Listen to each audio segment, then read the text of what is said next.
Timothy Michael (Tim) Healy, Casey was an Irish nationalist politician, journalist, author, barrister and one of the most controversial Irish members of Parliament in the House of Commons of the United Kingdom of Great Britain and Ireland. His political career began in the 1880s under Charles Stewart Parnell's leadership of the Irish Parliamentary Party and continued into the 1920s, when he was the first Governor-General of the Irish Free State. Family background: he was born in Bantry, County Cork, the second son of Maurice Healy, clerk of the Bantry Poor Law Union, and Eliza Healy. His elder brother Thomas Healy was a solicitor and Member of Parliament for North Wexford, and his younger brother Maurice Healy, with whom he held a lifelong close relationship, was a solicitor and MP for Cork City. His father was descended from a family line which, in holding to the Catholic faith, lost the lands, which he compensated by being a scholarly gentleman. His father was transferred in 1862 to a similar position in Lismore, County Waterford, holding the post until his death in 1906. Timothy was educated at the Christian Brothers School in Fermoy, and was otherwise largely self-educated. In 1869, at the age of 14, going to live with his uncle Timothy Daniel Sullivan MP in Dublin. Early life: he then moved to England, finding employment in 1871 with the North Eastern Railway Company in Newcastle upon Tyne. There he became deeply involved in the Irish Home Rule politics of the local Irish community. After leaving for London in 1878, Healy worked as a confidential clerk in a factory owned by his relative, then worked as a parliamentary correspondent for the Nation newspaper owned by his uncle, writing numerous articles in support of Parnell, the newly emergent and more militant Home Rule leader, and his policy of parliamentary obstructionism. Parnell admired Healy's intelligence and energy. After Healy had established himself as part of Parnell's broader political circle, he became Parnell's secretary, but was denied contact to Parnell's small inner circle of political colleagues. Parnell, however, brought Healy into the Irish Party and supported him as a nationalist candidate for Wexford in 1880–83 against the aspiring John Redmond, whose father, William Marcher Redmond, was its recently deceased MP. Healy was returned unopposed to Parliament, aided by the fact that Redmond stood aside and that he had survived an agrarian court case which alleging intimidation. Political career: in Parliament Healy did not optically cut an imposing figure, but impressed by the application of sheer intelligence, diligence and volatile use of speech when he achieved the Healy Clause in the 1881 Land Act, which provided that no further rent should in future be charged on tenants' improvements. By the mid-1880s, Healy had already acquired a reputation for a scurrilousness of tone. He married his cousin Eliza Sullivan in 1882. They had 3 daughters and 3 sons, and he enjoyed a happy and intense family life, closely interlinked both by friendship and intermarriage with the Sullivans of West Cork. Through his reputation as a friend of the farmers, after having been imprisoned for 4 months following an agrarian case, and backed by Parnell, he was elected in a Monaghan by-election in June 1883–5, deemed to be the climax in the Healy-Parnell relationship. In 1884 he was called to the Irish bar as barrister. His reputation allowed him to build an extensive legal practice, particularly in land cases. Parnell chose him unwisely for South Londonderry in 1885, which Ulster seat he only held for a year. He was then elected in 1886–92 for North Longford, prompted by the depression in the prices of dairy produce and cattle in the mid-1880s, as well as bad weather for a number of years. Many tenant farmers unable to pay the rents were left under the threat of eviction. Healy devised a strategy to secure a reduction in rent from the landlords, which became known as the Plan of Campaign. organised in 1886 amongst others by Timothy Harrington. Invective rift. Initially a passionate supporter of Parnell, he became disenchanted with his leader after Healy opposed Parnell's nomination of Captain William O'Shea to stand for a by-election in Galway City. At the time, O'Shea was separated from his wife, Catherine O'Shea, with whom Parnell was secretly living. Healy objected to this, as the party had not been consulted and he believed Parnell was putting his personal relationship before the national interest. When Parnell travelled to Galway to support O'Shea, Healy was forced to back down. In 1890, in a sensational divorce case, O'Shea sued his wife for divorce, citing Parnell as co-respondent. Healy and most of Parnell's associates rejected Parnell's continuing leadership of the party, believing it was recklessly endangering the party's alliance with Gladstonian liberalism. Healy became Parnell's most outspoken critic. When Parnell asked his colleagues at one party meeting who was the master of the party, Healy famously retorted with another question: "Aye, but who is the mistress of the party?" A comment that almost led to the men coming to blows.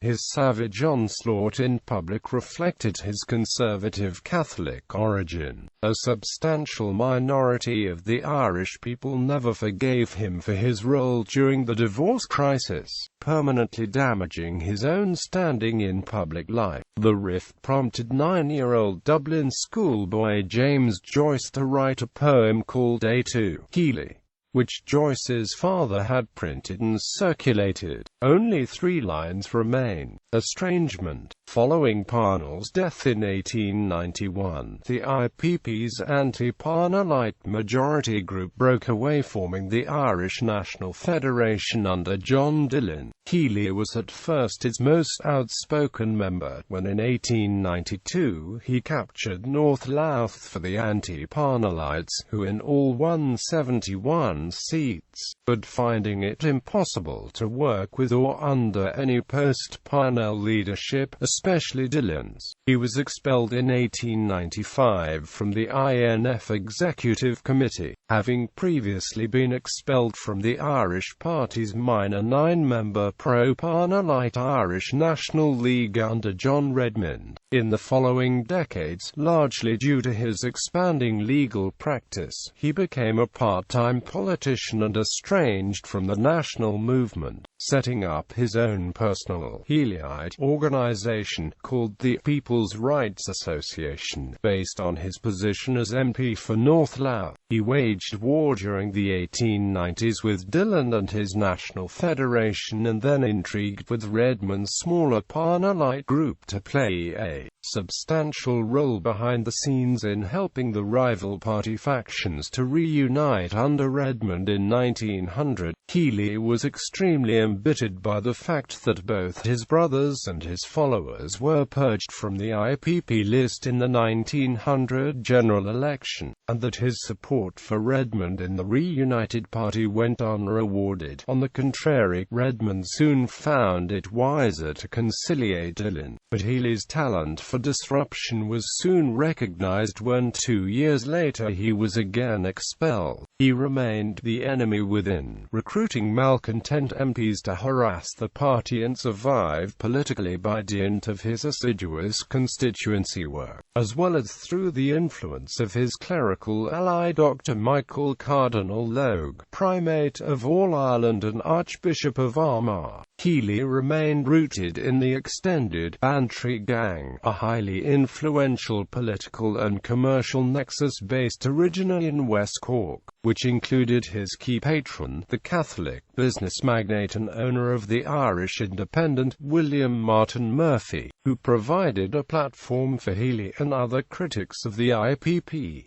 coalition of a kind. However, at least after 1903, Healy was joined in his estrangement from the party leadership by William O'Brien. O'Brien had been for years one of Healy's strongest critics, but now he too felt annoyed both by his own alienation from the party and by Redmond's subservience to Dillon. Involved with the Irish Reform Association 1904–5, they entered a loose coalition, which lasted throughout the life of the IPP. They were in agreement that agrarian radicalism brought little return, and with Healy practically becoming a Parnellite, they preferred to pursue a policy of conciliation with the Protestant class in order to further the acceptance of Home Rule. Redmond was sympathetic to this policy, but was inhibited by Dillon. Redmond, in an act of rapprochement, briefly reunited them with the party in 1908. Fiercely independent, both split off again in 1909, responding to real changes in the social basis of Irish politics. In 1908 Healy acted as counsel for Sir Arthur Vickers, a former Ulster King of Arms, in connection with the 1908 investigation of the previous year's theft of the Irish crown jewels. By the 1910s, it looked as though Healy was to remain a maverick on the fringes of Irish nationalism. However, he came into notoriety once more when returned in the January 1910 general election in alliance with William O'Brien's newly founded All for Ireland Party, their alliance based largely on common opposition to the Irish Party. He lost his seat in the following December 1910 election, but soon afterwards rejoined the O'Brienites. O'Brien providing the 1911 North East Cork by-election vacancy created by the retirement of Morton Fruin. Healy's reputation was not enhanced when he represented as counsel his associate William Martin Murphy, the industrialist who sparked the 1913 Dublin lockout. Redmond's and the IPP's powerful position of holding the balance of power at Westminster, and with the Third Home Rule Act assured, left Healy and the AFIL critics in a weakened position. They condemned the bill as a partition deal, abstaining from its final vote in the Commons. With the outbreak of World War I in August 1914, the Healy brothers supported the Allied and British war effort. Two had a son enlist in one of the Irish divisions. Timothy's eldest son, Joe, fought with distinction at Gallipoli, having done much to damage the popular image and authority of constitutional nationalism. Healy, after the Easter Rising, was convinced that the IPP in Redmond were doomed and slowly withdrew from the forefront of politics, making it clear in 1917 that he was in general sympathy with Arthur Griffith's Sinn Féin Acute Táin movement, but not with physical force methods. In September that year he acted as counsel for the family of the dead Sinn Féin Acute Táin hunger striker Thomas Ashe. He was one of the few King's Counsel to provide legal services to members of Sinn Féin Acute Táin in various legal proceedings in both Ireland and England post the 1916 Rising. This included acting for those interned in 1916 illegally in Frongoch in North Wales. In 1920 the Bar Council of Ireland passed an initial resolution that any barrister appearing before the Dáil courts would be guilty of professional misconduct. This was challenged by Tim Healy and no final decision was made on the matter. Before the December 1918 general election, he was the first of the AFIL members to resign his seat in favour of the Sinn Féin Acute Táin party's candidate, and spoke in support of P.J. Little, the Sinn Féin Acute Táin candidate for Rathmines in Dublin, Governor-General. He returned to considerable prominence in 1922 when when, on the urging of the soon-to-be Irish Free State's provisional government of W.T. Cosgrave, the British government recommended to King George V that Healy be appointed the first Governor-General of the Irish Free State, a new office representative of the Crown created in the 1921 Anglo-Irish Treaty and introduced by a combination of the Irish Free State Constitution and letters patent from the King. The Constitution was enacted in December 1922. Healy was the uncle of Kevin O'Higgins, the Vice President of the Executive Council and Minister for Justice in the new Free State. Initially, the government of the Irish Free State under Cosgrave wished for Healy to reside in a new small residence, but, facing death threats from the IRA, he was moved as a temporary measure into the Viceregal Lodge, the former out-of-season residence of the Lord Lieutenant, the former representative of the Crown until 1922. Healy officially entered office as Governor-General on 6 December 1922. He never wore, certainly not in public in Ireland, the official ceremonial uniform of a Governor-General in the British Empire. At the time, in the 1920s, Healy was unique amongst viceregal representatives in the British Empire in this regard. Healy was also unique amongst all the Governors-General in the British Empire in the 1920s in that he was never sworn in as a member of the Imperial Privy Council, nor was he ever sworn into the Privy Council of Ireland, a body that ceased to exist in early December 1922. Thus, unusually for a Governor-General within the Empire, he never gained the prefix "the Right Honourable" nor the post-nominals PC. Healy proved an able Governor-General, possessing a degree of political skill, deep political insight and contacts in Britain that the new Irish government initially lacked, and had long recommended himself to the Catholic hierarchy. All-round good credentials for this key symbolic and reconciling position at the centre of public life. He joked once that the government didn't advise him, he advised the government, a comment at a dinner for the Duke of York that led to public criticism. However, the waspish Healy still could not help courting further controversy, most notably in a public attack on the new Fianna Fáil and its leader, Eamon de Valera, which led to Republican calls for his resignation. Much of the contact between His Majesty's governments in London and Dublin went through Healy. He had access to all sensitive state papers, and received instructions from the British government on the use of his powers to grant, withhold or refuse the royal assent to legislation enacted by the Oireachtas.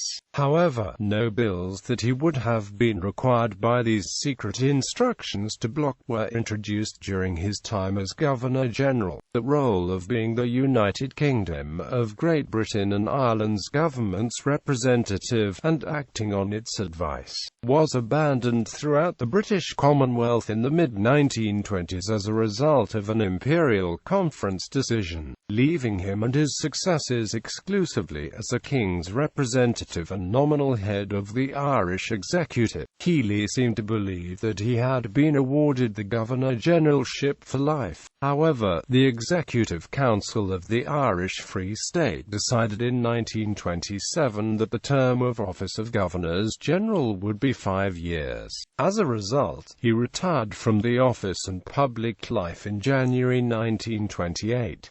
His wife had died the previous year. He published his extensive 2-volume memoirs in 1928. Throughout his life he was formidable because he was ferociously quick-witted, because he was unworried by social or political convention, and because he knew no party discipline. Towards the end of his life he mellowed and became otherwise more diplomatic. He died on the 26th of March 1931, aged 75, in Chapelizod, County Dublin, where he lived at his home Glenorlan, and was buried in Glasnevin Cemetery. Works: Why is there an Irish Question and an Irish Land League?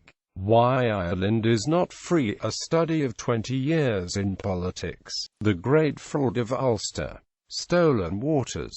The Planters' Progress. Letters and Leaders of My Day Memoirs, 2 vols. Political Career.